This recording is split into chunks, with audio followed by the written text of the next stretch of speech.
BFM Business, la librairie de l'écho. Les livres d'hier et de demain. Avec Alexandra Paget, notre bibliothécaire du jour. Bonjour Alexandra. Bonjour Emmanuel. Alexandra, journaliste à la rédaction de BFM Business. Alors Alexandra, quand arrête-t-on notre machine à voyager dans le temps aujourd'hui ? 1923.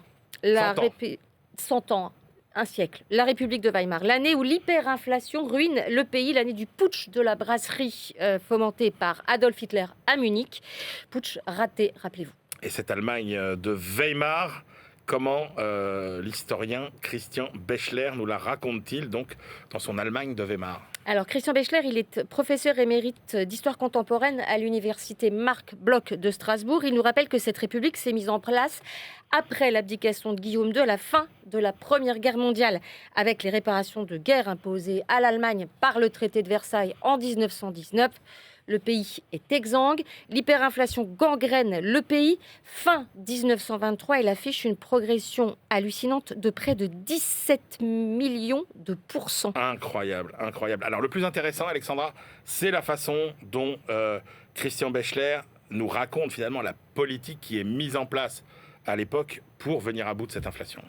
Lorsqu'il est nommé commissaire à la monnaie de la République de Weimar en novembre 1923, je vais essayer de prononcer son nom correctement, Hjalmar Schacht va prendre des mesures radicales.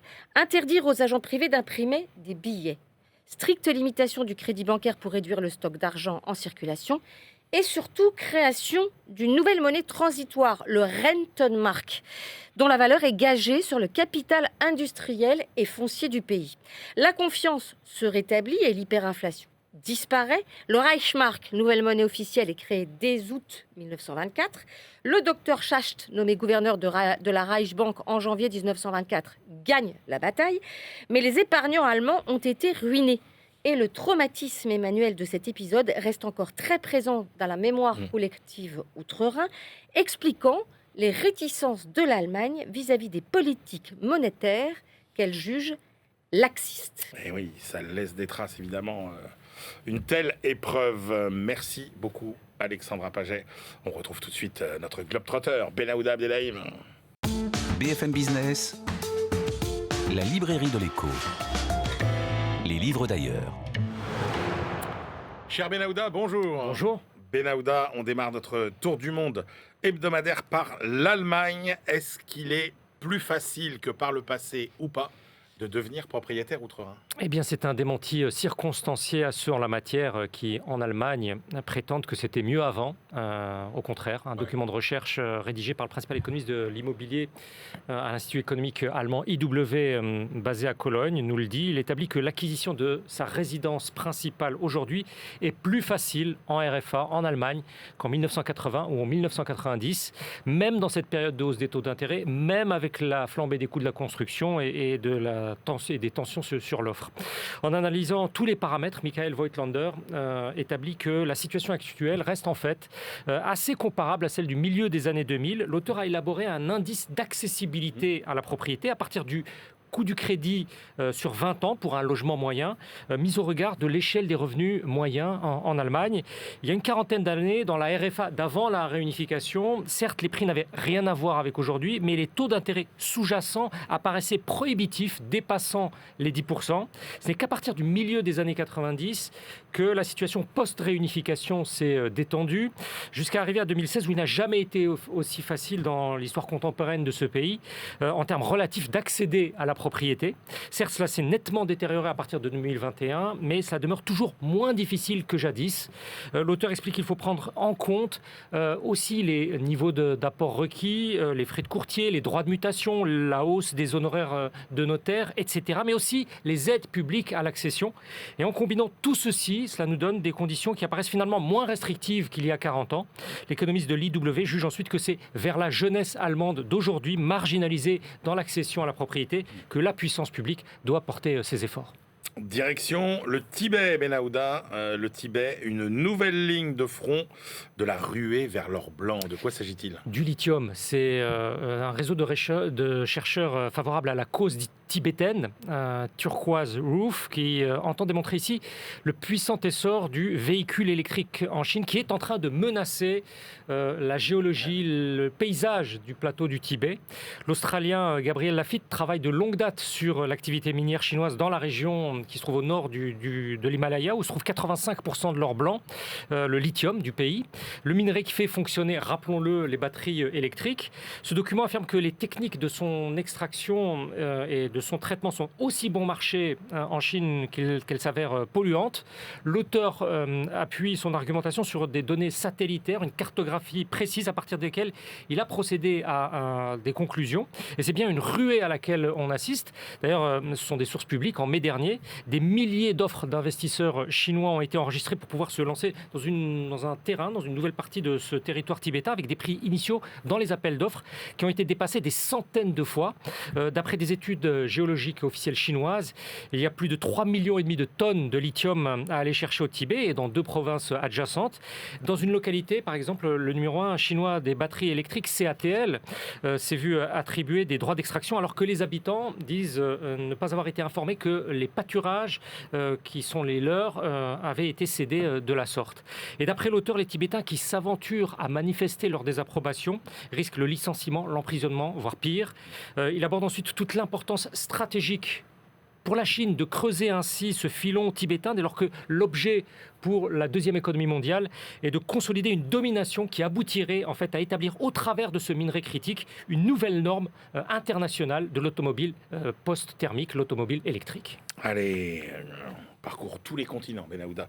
Cette semaine, direction l'Afrique du Sud, où on s'intéresse au mécanisme de la sécurité alimentaire. Alors c'est une étude commandée par une chaîne sud-africaine de supermarchés, une étude scientifique basée au Cap, dans un contexte où l'inflation sur les prix s'avère les prix alimentaires s'avèrent là-bas de 8%.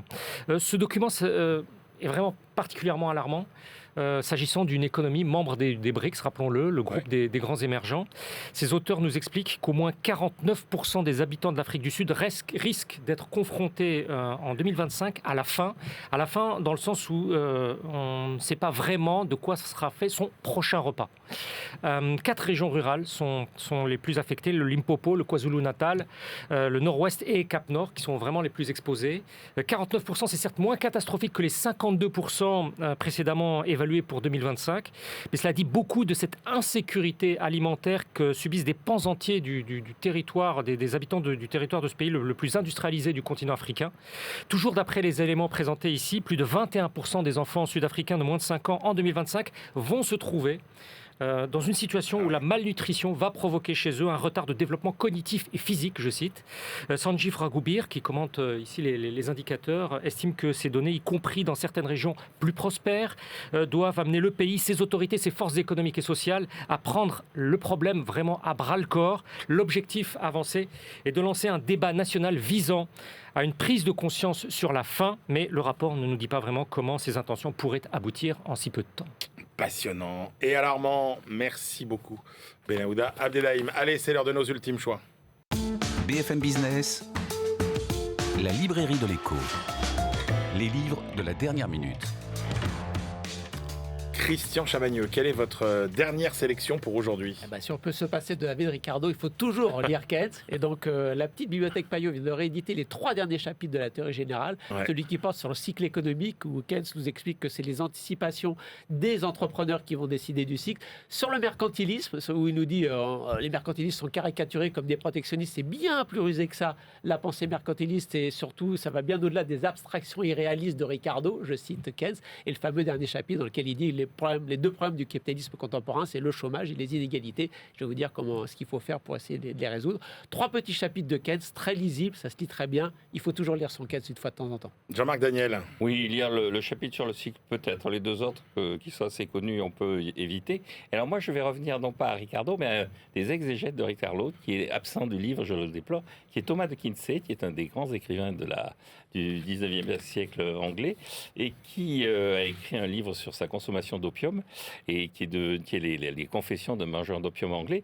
Et donc, on vient de rééditer cette année chez Garnier la traduction d'Alfred de Musset.